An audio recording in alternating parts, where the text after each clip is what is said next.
بسم اللہ الرحمن الرحیم۔ ایک بہت ہی خوبصورت واقعہ ہے۔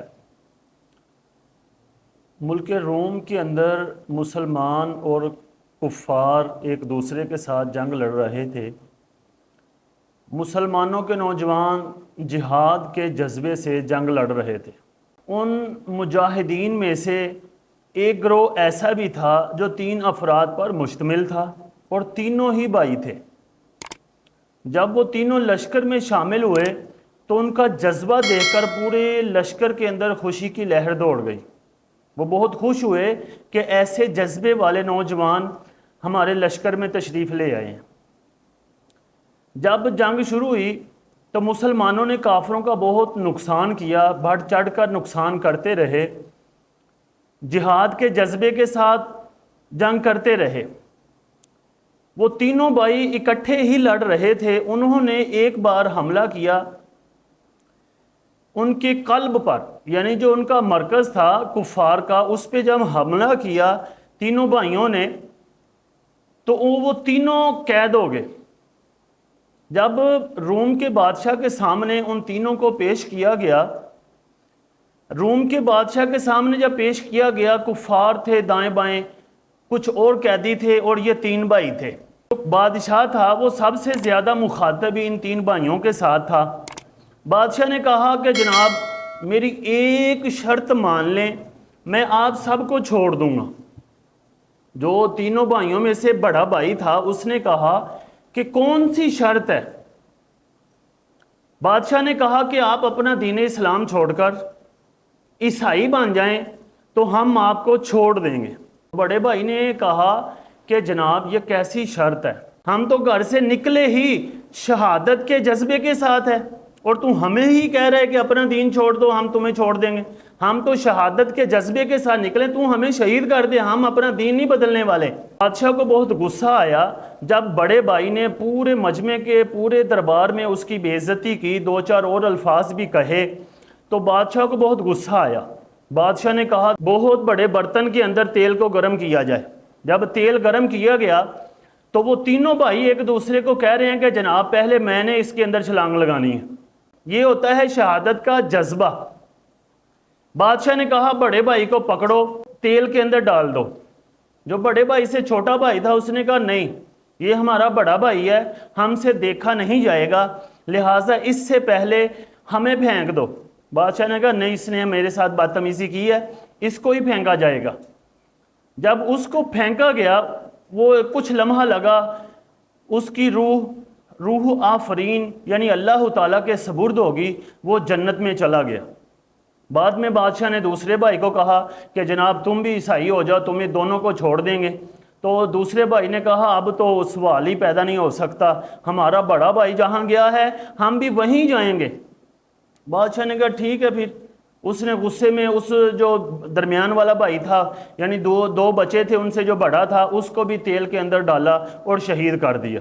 اب آخری بھائی بچا، اس نے اس کو بھی فرمائش کی کہ تو ابھی چھوٹا ہے، تو عیسائی بن جائے، اسلام چھوڑ دے۔ اس نے کہا کہ اب تو میرے 2 بھائی چلے گئے ہیں، دنیا میں ان کے بغیر تو گزارا ہی نہیں ہوگا، میں ان کے ساتھ ہی زندگی گزارتا تھا، آپ نے میری زندگی جنت میں بھیج دی تو میں بھی جنت میں جانا چاہتا ہوں۔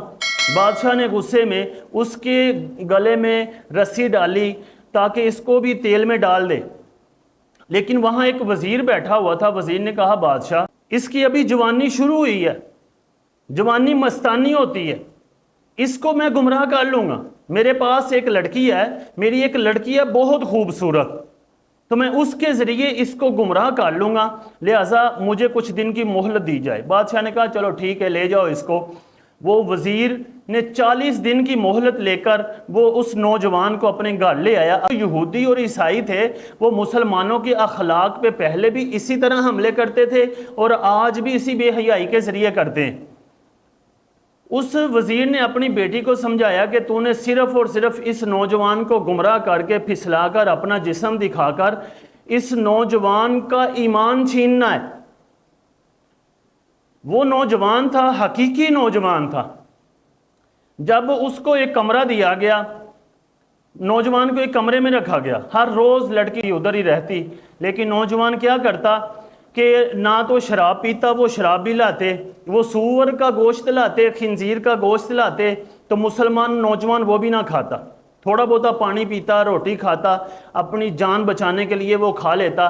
اور جب بھی لڑکی کمرے میں آئی تو اس نوجوان نے نماز کی نیت باندھی اور کبھی اپنے فرض شروع کر لیے، کبھی نفل شروع کر لیے۔ 40 دن گزر گئے، بادشاہ نے وزیر سے پوچھا کہ جناب کیا معاملہ ہے، کیا معاملہ بنا؟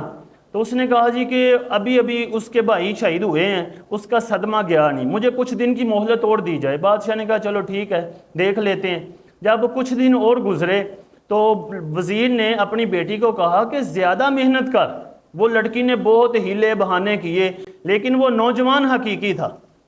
اس نے کہا کہ میں نے جنت میں جا کر رخ مصطفیٰ ہی دیکھنا ہے، میں نے کسی غیر محرم لڑکی کو نہیں دیکھنا۔ اس عورت نے بہت تڑلے کیے، بہت منتیں کی، لیکن اس نوجوان نے ایک نہ مانی۔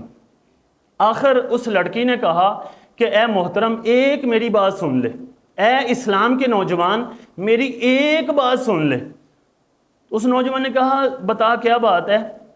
تو اس لڑکی نے پوچھا کہ تیرے اندر کیا چیز ہے کہ جس کی وجہ سے نہ تو میری طرف دیکھتا ہے نہ میری بات سنتا ہے، ورنہ میرے ارد گرد تو بڑے بڑے وزیر گرد گھومتے ہیں، گناہ کی دعوت دیتے ہیں۔ اس نوجوان کا جو جواب تھا وہ بہت خوبصورت تھا۔ اس نے کہا کہ میرے نبی کریم صلی اللہ علیہ وسلم نے منع کیا ہے کہ کسی غیر عورت کے ساتھ نہ گفتگو کرنی ہے، نہ بیٹھنا ہے، نہ اٹھنا ہے۔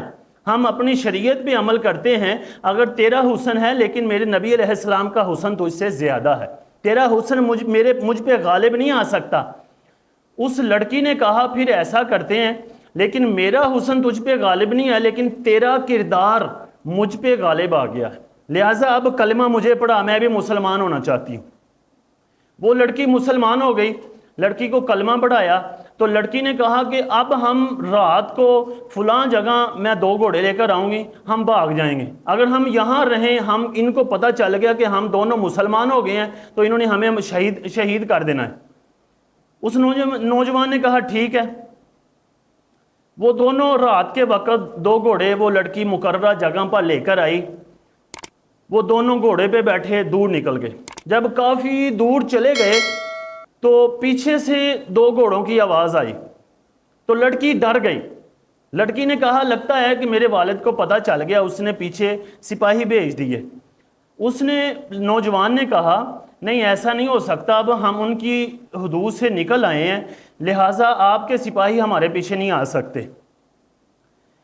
پھر لڑکے نے کہا کہ اگر یہ چور ڈاکو ہوئے تو میں ہوں، میں تلوار کے ساتھ مقابلہ کروں گا، اگر کوئی راہ گیر ہوئے، کوئی راستے سے گزرنے والے ہوئے تو وہ ہمیں کچھ نہیں کہیں گے تو ہم بھی ان کو کچھ نہیں کہیں گے۔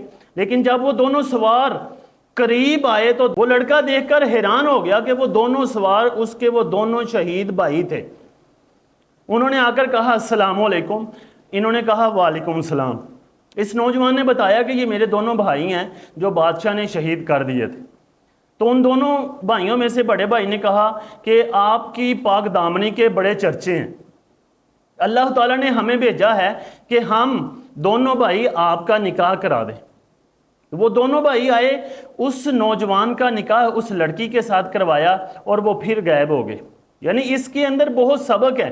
ایک تو شہادت والی زندگی، یعنی جو شہید ہوتے ہیں اللہ فرماتا ہے کہ شہید کو مردہ گمان بھی نہ کرو، تو جو شہید ہے وہ زندہ انسانوں کی شکل میں آئے۔